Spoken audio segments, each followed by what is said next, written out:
Okay, have a look at this map. Now, you may well be aware of Doggerland, this vast swathe of land here that once connected what is now Britain to mainland Europe, but that eventual sea rise would take generations, centuries to cut Britain off. But what if within that sea level rise there was one single moment, a catastrophic event that didn't necessarily cut Britain off physically at that point, but it sparked a transition? Now, when we talk of eras in human history, I think it's really important to gauge the scale of time between those eras. Neolithic to Bronze Age to Iron Age and onwards, they didn't happen overnight. In fact, 43 AD, when the Romans rocked up on our shores, they would have probably just seen a bunch of farmsteads, in a lot of cases peacefully doing their thing.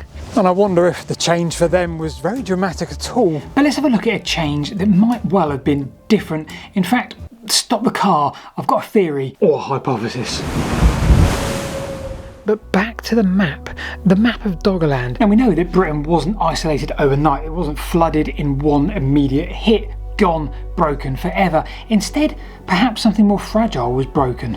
Confidence, a memory and an assumption that the land was stable, predictable and safe. Because if you're living on that land, hunting, gathering, moving seasonally, and the sea suddenly rises up, well, that very much changes how you see the world. And even if the land remained, well, it may never have felt the same again. You see, Britain didn't become an island overnight, but 6200 BC an event took place that may have made it feel very much like one. So join me today on the Ridgeway and a special guest who I'm trying to find a couple of miles up ahead as we tell you the story of the day Britain was cut off.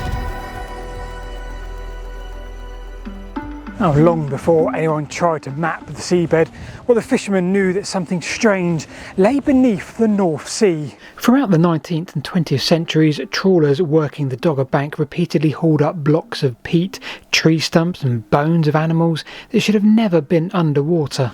Mammoths, giant deer, forest soils, the sea was giving back fragments of land just one piece at a time. The most famous of these finds came in 1931 when a fishing vessel dragged up a barbed antler harpoon from the North Sea floor, and it posed a question: if people were making tools out there, where exactly had they been living? That question was sort of vague and moderately unsatisfying. Britain was once connected to Europe by a land bridge. How on earth could that be the case? For decades this was as far as it went. Archaeologists could see the edge of the puzzle, but the deep North Sea remained effectively invisible. For now, Doggerland was just an idea. Now, we're going to go and take a look in this field, if we can get in this field. And that sarsen stone just there, it's quite important. That changed at the turn of the 21st century when archaeologists began borrowing tools designed for a very different purpose.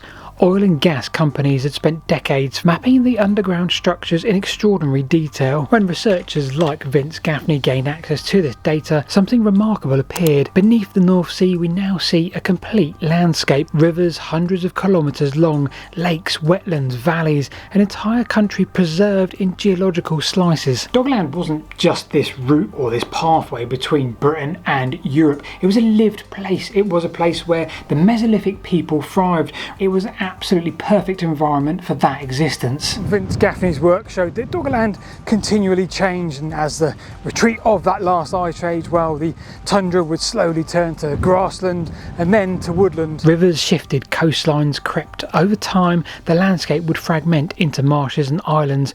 Doggerland slowly unravelled. Not that one. Sure, we'll find the right one in a moment.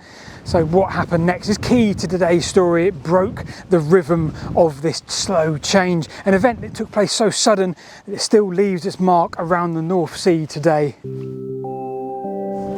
Okay, turns out I was in the wrong field there. I actually want to be in that field just there. Let's go take a look. So after the last ice age, where the global temperatures increased, global sea levels therefore increased as that ice melted. And in the North Sea basin, well, land that had been once exposed to air for thousands of years now began to be submerged by the sea itself. Doggerland was low, flat and wide. Vince Gaffney describes it as a landscape where small rises in the sea levels caused enormous changes. The change wasn't dramatic dramatic day to day, but it was relentless. Well, Gaffney and his team were able to now start seeing this process unfold beneath the seabed. They identified hundreds of ancient rivers, some for hundreds of miles, along with dozens of large lakes and marshes, some covering hundreds of square kilometres. The guesswork had been removed. We now have clear, visible mapped features, a country frozen in geological cross-sections. Gaffney makes an important point here. Inundation is not linear. The sea doesn't simply rise and stay put. It advances, it pauses, it pulls back, and then advances again. And for people living here, well, this would have been confusing rather than catastrophic. Familiar places changing shape, but not disappearing entirely. Crucially, this was good land. Gaffney and his team are very clear about this. The land that this was now becoming and turning into, in some ways wetlands, well, that is prime real estate for the hunter-gatherers of the time. Freshwater, fish, birds, reeds, seasonal resources, you name it. This was a place where the Mesolithic people wanted to live. It was a place that was worth adapting to as it changed. But adaptation has its limits. Doggerland thinned out in many places, and routes that once connected groups were now became bottlenecks. Crossing points become tidal, river mouths widen into unpredictable estuaries, knowledge of safe paths, where to cross, where to camp, become harder to maintain across generations. Doggerland was becoming unstable, still usable, still inhabited, but increasingly difficult to read. Doggerland was becoming stretched. Wow, right, finally found it. Never had the opportunity to see this in person for real. This is the Stone Age, the Neolithic stone axe sharpener, and you polish your stones in this part here for hours on end, probably over 2,500 years in use after this event that we are talking about today. And speaking of that event, well, this is a crucial turning point for me now, because that event came, well, when the landscape of Doggerland was already hugely under pressure. Wow. Around 6,200 BC, something gave way off of the coast of Norway. So let's get right to the Storega. A section of the continental shelf, roughly the length of Scotland, collapsed and slid down into the deep ocean. Geologists call this the Storega slide, and it moved an estimated 3,500 cubic kilometres of sediment. Well, that sudden movement displaced a huge volume of water, as you can imagine, and sent this tsunami surging out into the North Atlantic and, of course, the North Sea. And in the North Sea, that's where it left its biggest trail. In western Norway, in Shetland, and along the coast of northeast Scotland, you find thin sheets of sand and gravel sitting where they don't really belong, laid over peat bogs and lake sediments high above former shorelines. At Shetland, tsunami deposits sit more than 9 metres above the present high tide, which, once you adjust for the fact that the sea level was lower, well, that implies run-up heights of 20 metres. For a long time though, the southern part of the North Sea, the heartland of Doggerland, well, it left no evidence of this tsunami. Okay, so that's where Vince Gaffney and his team stepped back in once again as part of the Europe's Lost Frontiers project. Now, they took cores from drowned river valleys in the southern North Sea, and they found something they really didn't expect. In one core known as ELF1, well, they found a lake or marsh sequence with fine annel layers of mud, and right through the middle, a 40cm thick mess of broken shell, ripped up peat and sand. Radiocarbon and other dating methods placed this around 8,150 years ago, and that date lines up very well with the Storega slide. Now, when the team looked more closely, they saw that even this chaotic layer wasn't uniform in itself. Grain sizes and shell concentrations change bands within the 40 centimetres, and the geochemical signals flip back and forth between marine and more terrestrial material.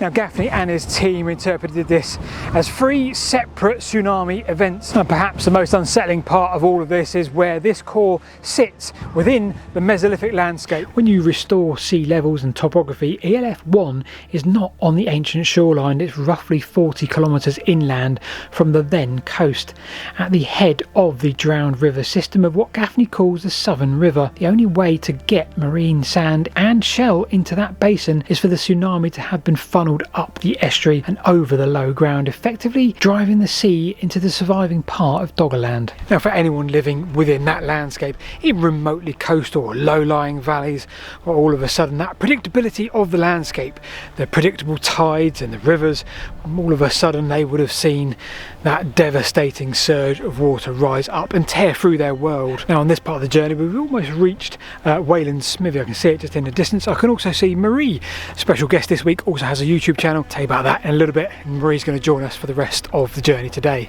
So back to Doggerland, because it gets stranger. Now I've described what sounds like a simple apocalypse gone forevermore, but pollen and environmental DNA show a return of the meadow and woodland species, not a permanent marine environment. The basin goes back to being fresh water, a mildly brackish landscape. Tsunami waters by their nature withdraw. The wave does enormous damage within that hour, day, week, but the land and the ecosystem can re-establish over the following years and decades. So we have this landscape already under pressure, and then we have a series of tsunamis, a series of destructive waves powerful enough to go tens of kilometers inland and of course leave a 40-centimetre layer of chaos on the ground. Britain didn't become an island in that single one moment. The land connections would linger on, of course, but all of a sudden their world was no longer one of safety and continuity, and that very much changes what happens next. Doggerland would keep thinning into wetlands, islands, narrow crossings, and the routes therefore would become much more unreliable and knowledge much harder to pass on. Britain didn't become an island in that one day, but after it, crossing this landscape may no longer have felt worth the risk. What was once home became uncertain. And that, for me, more so than the water, may be what finally set Britain apart. Human movement doesn't stop in that era too. There's archaeological records that show that after 6200 BC, well, the activity does continue in areas that would have been affected by the tsunami. Even on Britain's modern coastlines, sites like Seahenge tell us that people were still building and moving and adapting in landscapes that were actively changing. And yet here's the problem. This landscape should appear in every archaeological record that we have. There is a significant timeline here that works with everything else. It's a rich, productive landscape lived in for thousands of years. And yet when we look offshore, well, the people of Doggerland almost vanish. Not because they weren't there or lived there, but because something about the story is of course missing. Below that 20 metres of water, well, excavation and archaeological becomes extremely rare, if not impossible. What we have comes from chance fishing nets, it comes from other areas of industry such as gas and oil exploitation, as we have seen in this video so far. As Vince Gaffney has pointed out, we know less about this landscape than we do about the surface of the moon, not because it matters less, but because it's hidden below. Britain didn't suddenly become an island overnight, but the world that used to connect it to mainland Europe, that slowly slipped beneath the seas, along with the stories of the people that used to live there. I've been Paul. Don't forget, go and subscribe to Marie's channel. I'll put the link below. Hi, I'm the hippie chick historian. Today I'm filming the Uffington White Horse and also Wayland's Smithy. We'll see you this time next week.